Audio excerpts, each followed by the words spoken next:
नमस्कार। गोरखपुर बस्ती मंडल की बड़ी खबरों के साथ राजन राय और रोली Khanna, Gorakhpur Amar Ujala news room live में।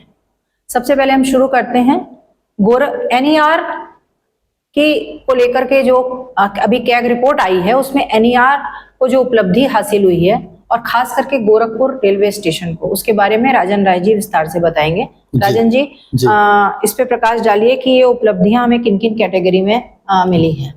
कैग की रिपोर्ट 12 अगस्त 2026 को संसद में प्रस्तुत की गई है। उस रिपोर्ट के मुताबिक 2019-20 से लेकर 2023-24 वित्तीय वर्ष में जी ये पूरे देश के 512 रेलवे स्टेशनों का सर्वे कराया गया था। अच्छा। और 12 बिंदु उसमें शामिल किए गए थे, जैसे पानी, सीटिंग अरेंजमेंट, टॉयलेट, शेल्टर और विश्रामालय। इन सब बिंदुओं पे परख की गई। खास उपलब्धि ये रही कि NSG 1 श्रेणी के, NSG 1 श्रेणी वो होते हैं जहां पे 500 करोड़ रुपए सालाना आय होती है और 2 करोड़ यात्री एक साल में सफर करते हैं। अच्छा।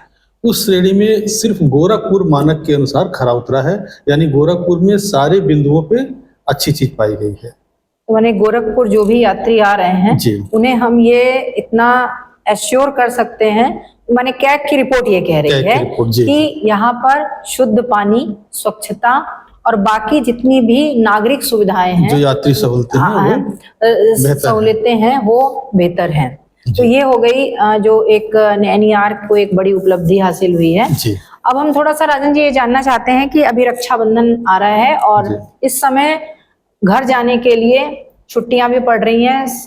रक्षाबंधन शुक्रवार 28 तारीख को है, फिर सैटरडे और संडे पड़ रहा है, तो सभी को घर जाने की इस समय है। तो रेलवे एक ही ऐसा माध्यम है जिसमें ट्रेनों की सुविधाएं मिलती हैं, लेकिन इस समय सारी बुकिंग्स फुल चल रही हैं। तो रेलवे क्या सुविधाएं दे रहा है, कौन कौन सी नई ट्रेन है जिससे यात्री सफर कर सकते हैं, इसके बारे में देखिए। गोरखपुर के लिए बड़ी उपलब्धि यह है कि रेलवे प्रशासन 2 नई ट्रेनें अमृत भारत शुरू करने जा रहा है और दोनों रक्षाबंधन के दिन ही। एक ट्रेन गोरखपुर से दिल्ली के बीच चलेगी और दूसरी ट्रेन गोरखपुर से बांद्रा के बीच चलेगी।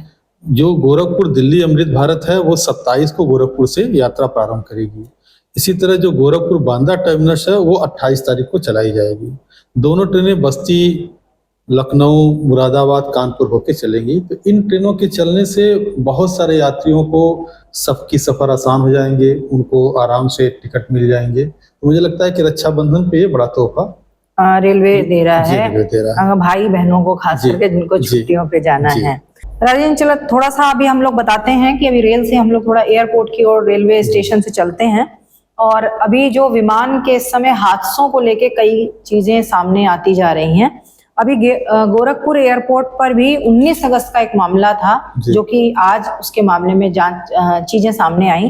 थोड़ा सा हम अपने विस्तार से अपने व्यूवर्स और पाठकों को बताते हैं कि लैंडिंग के दौरान इंडिगो विमान का पिछला हिस्सा 19 अगस्त को ये जमीन से टकरा गया था। हालांकि यात्री सुरक्षित रहे, क्रू मेंबर सुरक्षित रहे, लेकिन इस मामले में जो जांच है वो DGCA यानी directorate general of civil aviation को दे दी गई है। और इसके घटना के बारे में बताया जा रहा है कि घटना के बाद विमान को तत्काल गो अराउंड किया गया था। गो अराउंड यानी पायलट ने लैंडिंग रोककर विमान को दोबारा हवा में चक्कर लगाने के लिए भेजा था। इसके बाद विमान ने सुरक्षित रूप से एयरपोर्ट पर लैंडिंग की थी। हालांकि तकनीकी जांच और मरम्मत होने तक विमान को रोका गया है। अब DGCA की रिपोर्ट आगे क्या कहती है, जब आएगी तो हम अपने व्यूवर्स उसके आने के बाद ही तस्वीर साफ हो पाएगी।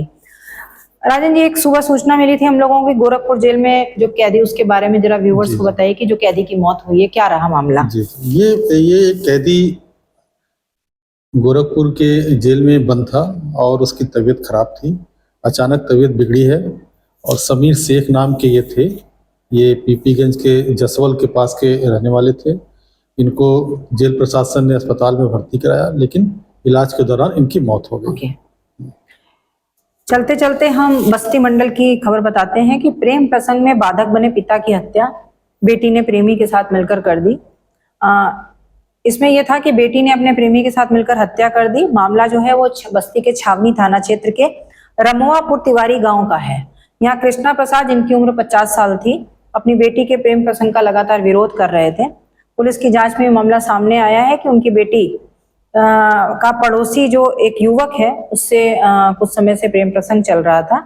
परिजनों का ये कहना है इसमें कि दोनों के संबंधों की जानकारी जब पिता को हुई तो उन्होंने इसका कई बार विरोध किया।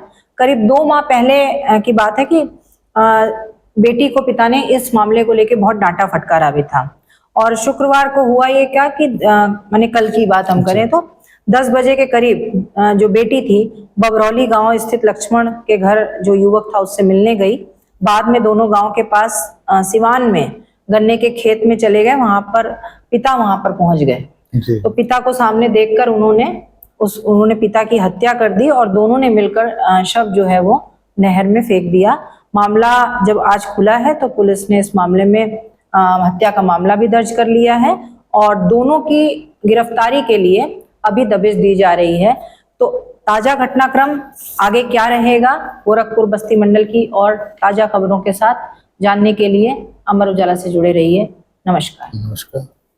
आपके राज्य की खबरें, आपके शहर की खबरें सबसे पहले जानने के लिए देखते रहें अमर उजाला। चैनल को सब्सक्राइब जरूर कर लें और पाएं हर अपडेट।